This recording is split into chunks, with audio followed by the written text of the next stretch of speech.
What happens when a quiet student in the back row solves a problem that has stumped mathematics professors for decades? Today, I'll tell you about Marcus Chen, a 12-year-old who didn't just prove his teacher wrong. He rewrote the textbooks and changed mathematics education forever. But the most shocking part isn't what Marcus discovered. It's how the adults reacted when they realized a middle school student had just solved what they couldn't figure out in 30 years of teaching. This story begins in Roosevelt Middle School, where Marcus Chen sat in the back corner of Mrs. Patterson's advanced mathematics class.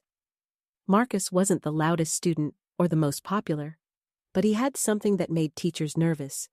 He asked questions that nobody could answer. Mrs. Patricia Patterson had been teaching mathematics for 27 years. She prided herself on knowing every theorem, every formula, every proof that appeared in middle school curriculum. Her classroom walls were covered with awards, and parents specifically requested their children be placed in her class. But Marcus Chen was about to challenge everything she thought she knew about mathematics. It started with a seemingly innocent question during a lesson about prime numbers. Mrs. Patterson was explaining how mathematicians had been searching for patterns in prime numbers for over 2,000 years, when Marcus raised his hand from the back of the room. "Mrs. Patterson," he said politely, "what if the pattern isn't in the numbers themselves, but in the spaces between them?" The classroom fell silent. Mrs. Patterson paused, chalk still in her hand, trying to process what this 12-year-old had just suggested. She had heard this type of question before from overeager students who thought they could solve problems that had puzzled brilliant minds for centuries. "Marcus," she said with the patient tone teachers use when correcting misconceptions, "mathematicians have studied prime number gaps for thousands of years. The greatest minds in history have worked on this problem. I think we should focus on understanding the basics before trying to revolutionize number theory." The class chuckled softly. It was the kind of gentle dismissal that Marcus had heard many times before. But instead of backing down, he did something that surprised everyone. He walked to the board. "May I show you what I mean?" Marcus asked, already picking up a piece of chalk. Mrs. Patterson wanted to say no. In her 27 years of teaching, she had never allowed a student to challenge her explanations at the blackboard. But something in Marcus's quiet confidence made her hesitate. "You have 2 minutes," she said finally, crossing her arms and preparing to correct whatever misconception he was about to display. Marcus began writing numbers on the board, but not in any pattern Mrs. Patterson recognized. Instead of listing prime numbers in order, he was writing them in groups, separating them by the gaps between consecutive primes. 2, 3, gap of 1, 3, 5, gap of 2, 5, 7, gap of 2, 7, 11, gap of 4. As Marcus continued writing, something strange began to emerge. The gaps weren't random like everyone had always assumed. They were following a pattern, but not the kind anyone had been looking for. Mrs. Patterson stepped closer to the board, her initial amusement fading as she tried to understand what Marcus was showing the class. The other students sensed something was happening and stopped their quiet conversations. "The pattern isn't in the primes," Marcus explained as he continued writing. "It's in how the gaps repeat and change. Look, if you map the gaps instead of the numbers, you can predict where the next prime will appear." He drew a simple graph showing gap sizes plotted against position, and suddenly the classroom could see what he meant. There was a visible pattern in what mathematicians had always considered chaotic. Mrs. Patterson stared at the board in growing amazement. In 30 seconds, this 12-year-old had shown her something she had never seen in nearly 3 decades of teaching mathematics. But surely there had to be an error in his reasoning. "Marcus," she said carefully, "this is interesting, but you're only looking at small prime numbers. The pattern probably breaks down with larger numbers." Marcus nodded as if he had expected this objection. "I thought about that too," he said. "So I wrote a computer program to test it with much larger primes." He pulled out a notebook filled with printed pages of calculations. The data showed his gap pattern holding true for prime numbers, with hundreds of digits. Numbers so large that most calculators couldn't even display them. The classroom was completely silent now. Mrs. Patterson found herself staring at mathematical work that was far beyond middle school level, produced by a student who should have been struggling with basic algebra. "Where did you learn to program computers?" she asked weakly. "I taught myself last summer," Marcus replied matter-of-factly. "I wanted to test mathematical theories, but couldn't do the calculations by hand." Mrs. Patterson realized she was witnessing something extraordinary. This wasn't just a bright student asking good questions. This was genuine mathematical discovery happening in her classroom.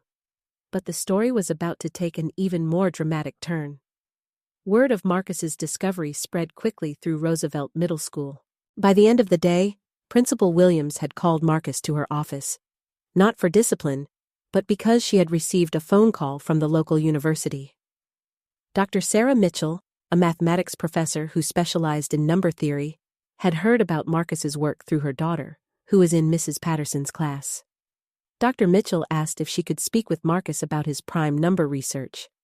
The next morning, Dr. Mitchell arrived at Roosevelt Middle School expecting to find an interesting but ultimately flawed student project. What she found instead changed her understanding of her own field. Marcus explained his gap pattern theory to Dr. Mitchell, showing her the computer calculations and the predictions his method could make. Dr. Mitchell listened with growing excitement as she realized the implications of what this 12-year-old had discovered.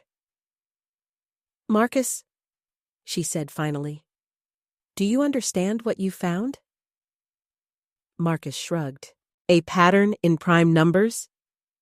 You've found a predictive method for prime distribution," Dr. Mitchell explained. "Mathematicians have been trying to solve this problem since ancient Greece. What you've discovered could revolutionize cryptography, computer science, and pure mathematics." But Dr. Mitchell needed to be absolutely certain.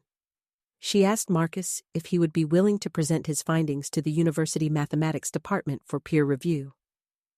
2 weeks later, Marcus Chen walked into a lecture hall at the local university, facing an audience of professors, graduate students, and researchers who had spent their entire careers studying number theory. The presentation was supposed to last 15 minutes. Marcus spoke for an hour and 20 minutes, answering increasingly complex questions from some of the most brilliant mathematical minds in the region. When he finished, the lecture hall erupted in applause. Dr. Richard Kowalski, the department head who had been skeptical about listening to a middle school student, stood up with tears in his eyes. "In 40 years of mathematics research," he announced, "I have never seen anything like this. Marcus hasn't just solved a difficult problem. He's opened an entirely new field of investigation." The impact of Marcus's discovery extended far beyond academic recognition. His gap pattern method was published in the International Journal of Number Theory, making him the youngest person ever to author a peer-reviewed mathematical research paper. Universities began incorporating Marcus's method into their advanced mathematics curricula. Computer security companies studied his work for applications in encryption technology. Mathematical societies around the world invited him to speak at conferences. But perhaps the most meaningful recognition came from Mrs. Patterson herself. At the end of the school year, she stood before her advanced mathematics class and made an announcement that none of her students would ever forget. "I have taught mathematics for 28 years, she said, "and I thought I knew everything these textbooks could teach.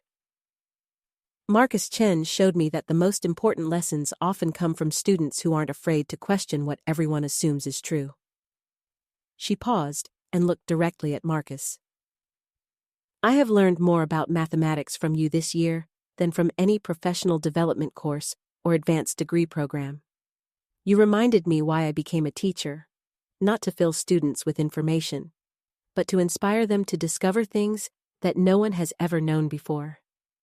Marcus's success transformed not just his own life, but the entire culture at Roosevelt Middle School. Teachers began encouraging students to challenge established ideas and explore unconventional approaches to learning. The quiet student who once sat in the back corner became living proof that age doesn't determine wisdom, that the most profound discoveries can come from the most unexpected sources, and that sometimes the greatest teacher in the classroom is the one asking the questions, not the one providing the answers. Marcus Chen didn't just prove his teacher wrong. He proved that curiosity and careful thinking can accomplish what centuries of conventional wisdom could not. His story reminds us that the next great breakthrough might come from someone sitting quietly in the back row, waiting for the right moment to share an idea that will change the world. Today, Marcus continues his mathematical research while inspiring other young people to question assumptions and pursue their own discoveries. His gap pattern method has become a standard tool in number theory research, and his story is told in mathematics classrooms around the world as proof that innovation knows no age limit. The 12-year-old who dared to suggest that everyone was looking at prime numbers the wrong way became the mathematician who showed them how to look again.